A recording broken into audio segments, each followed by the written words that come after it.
first person to hit the other team member gets to answer the question. If they get it right, they win, okay? Where's the silly string? I'm going to get the silly string for you now, okay? Right, one each. Try not to get it in the lights, guys. No, right, okay. Okay, right, are you ready?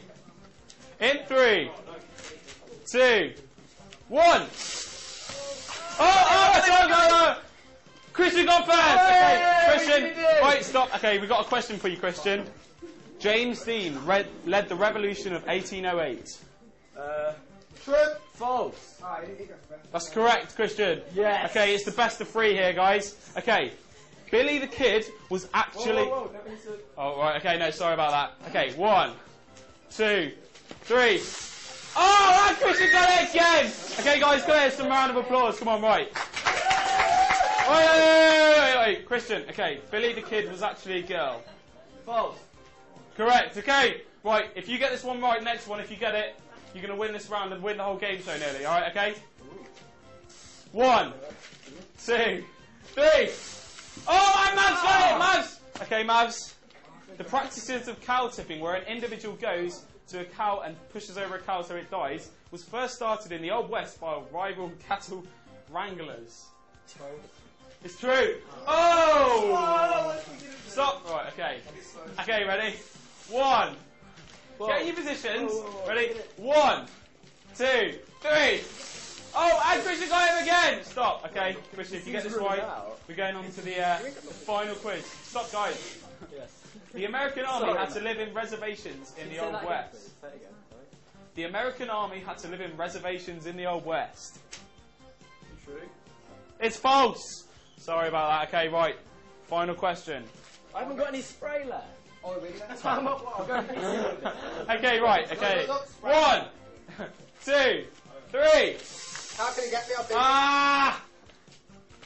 Mav's got Christian then. Okay, Mavs. If you get this, I'm going to give it to you. Okay. If you get it wrong, Christian goes through it. Okay.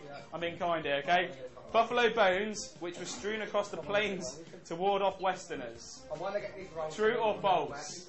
False. It was true! Christian go through to the final round, guys. Okay, Mavs, take the walk of shame, please. Down there. Okay, put down the pad. Okay, take a walk of shame. Okay, right. Now in this final round, what's going to happen? Can we have Rich and Mavs back over here now? Have we got a chocolate sauce for them? You take it. Rich, come in. Okay, give him a round of applause, guys. Now what's going to happen is I'm going to ask you questions, and if you get 3 out of 5 right, you're going to win the prize, okay? Which is, I'm not going to tell you yet. If you get these 3 questions wrong, yeah, Rich and Mavs are going to get the prize, okay? And these guys are going to be squirting it on you, okay?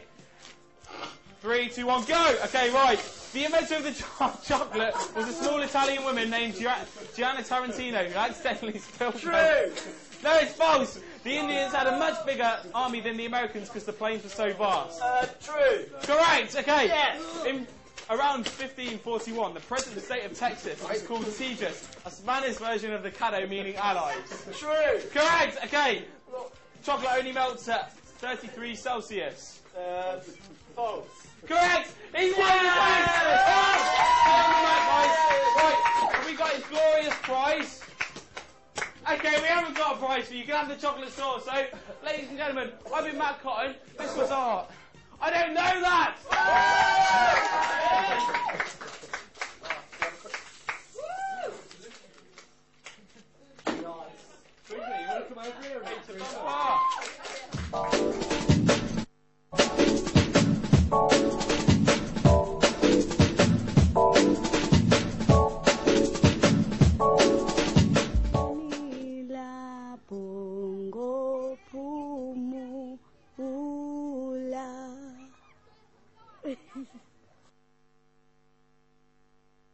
Hi Paul, thanks very much for coming into the studio and for bringing your amazing film with you as well. I think the students have absolutely loved it, and I know walking across the quadrangle there we've had an amazing response from people. Is that what you hoped for when you brought it in here? I didn't really know what to expect. It's really nice to see people responding so well to it, and the students, and hopefully it will give them a bit of inspiration for what they can go and do, because it's not been long since it's only been a matter of years since I was at Stratford. I'm not sure if it's really clear to people, because you started this film at university, didn't you? And did you get to use this film for a university project, or was it completely outside of that? It was totally outside, but I did use some of the footage for one of my university projects to make it easier on my time, because I was kind of balancing all my university work and doing this whole project, which was really time-consuming. So there was a stage in your third year when this must have been a huge project, and you were trying to finish a degree as well. Yeah, so I was doing all my dissertation and everything, and this was really starting to take off at that point. So the bit when the kids go to New York happened while I was still at university, so I had to... Which term is that? Sort of? It's cold, isn't it? So it's... Yeah, it was after Christmas. Yeah, it was the first term.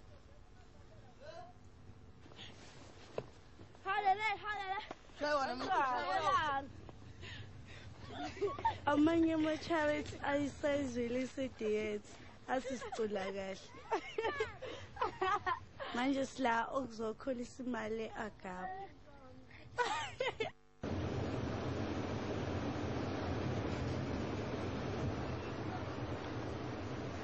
That's Manhattan. That's where we're going.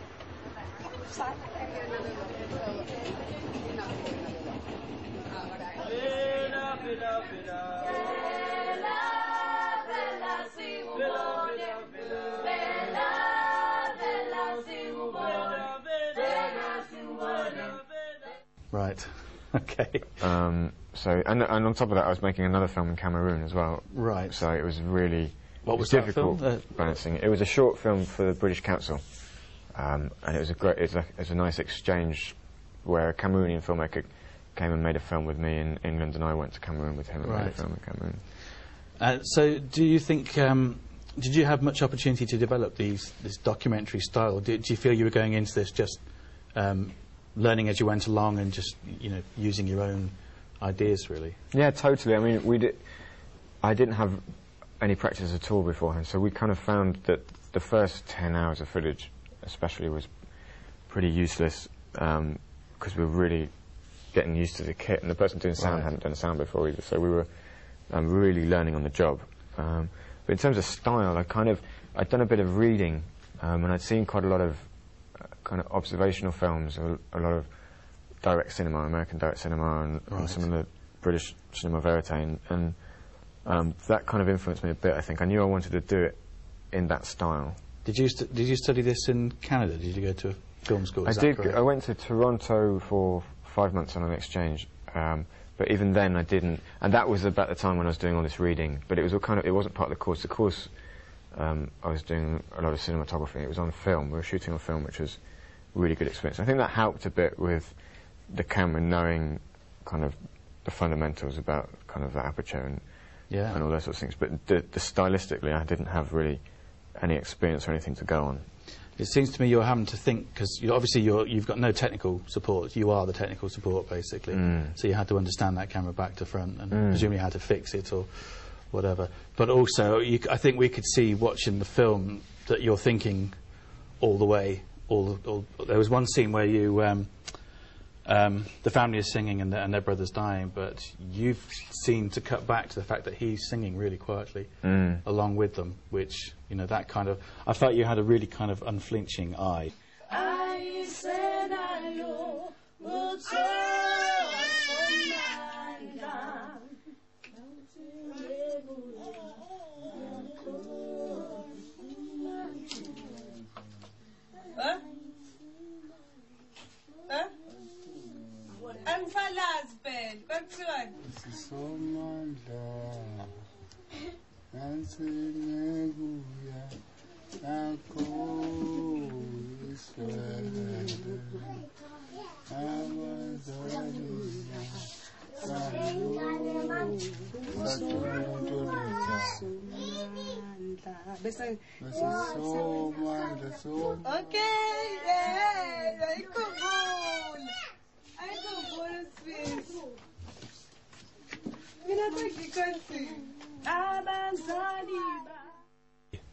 You have to also, with that sort of stuff, you've really got to keep your other eye open and on what's going on around you as well. Yeah. Which is something that we learnt quite quickly, because you can get very focused in on kind of just the framing or the thinking about the actual technical side of filming, and then not think about how it's going to cut together. Because when you're shooting that sort of stuff, you've got to be thinking on your toes how it's going to cut together, making sure that you've got beginnings and middles and ends to all the scenes. So we always shot a kind of, or tried to get a beginning. So a lot of the time the beginning to the scene was coming down the hill with the kids. Right.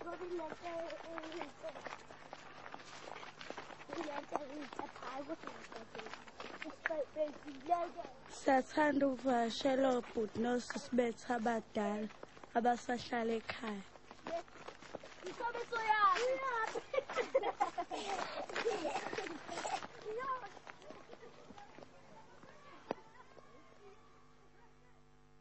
So we made sure we got that, and we made sure we got some kind of end, because you're always thinking, and even in every sequence, not even every film, but you're always looking for a point where they leave, or a point that you know could just be the end to that sequence. So you're trying to you have to think a lot about the cutting while you're shooting, and then keep the other eye on what's going on around you so you don't miss. And then on top of that, it was all in Zulu. So it was it's quite difficult. It's you have to concentrate. So you said you had an interpreter alongside you for some of the, or was that for the longer interviews you had that? Yeah, we only had a translator when we were doing sit-down interviews. So all the stuff that's just observational or just a scene, I had enough Zulu just to kind of ask people how they felt, or just little things, and I had enough to understand what they were talking about and who was saying the important things in the conversation, because when you're doing all those sort of conversations, you have to be able to follow kind of what's going on in that conversation. So I had just enough to get by, but then when we did interviews where we talked about more kind of complex things or in depth or people's feelings, and so we used a translator because I wouldn't have been able to do it justice.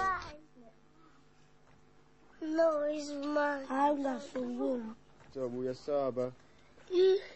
Them child are sick as sponge. No, Mom. I think I'm better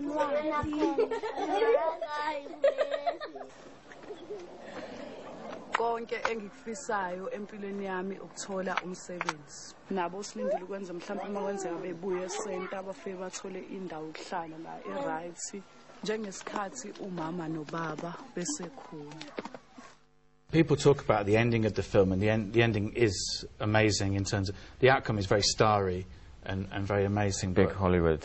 Yeah, it's almost impossible, and yet that's obviously a great story. But I know I found watching it that I just thought their success, their brilliance in the studio was inspiring, and that's very much intercut with the tragedy. But I thought in some ways they were the biggest stars at that point. In fact, they sang amazingly in that studio in South Africa. I don't think I've seen anything quite like that.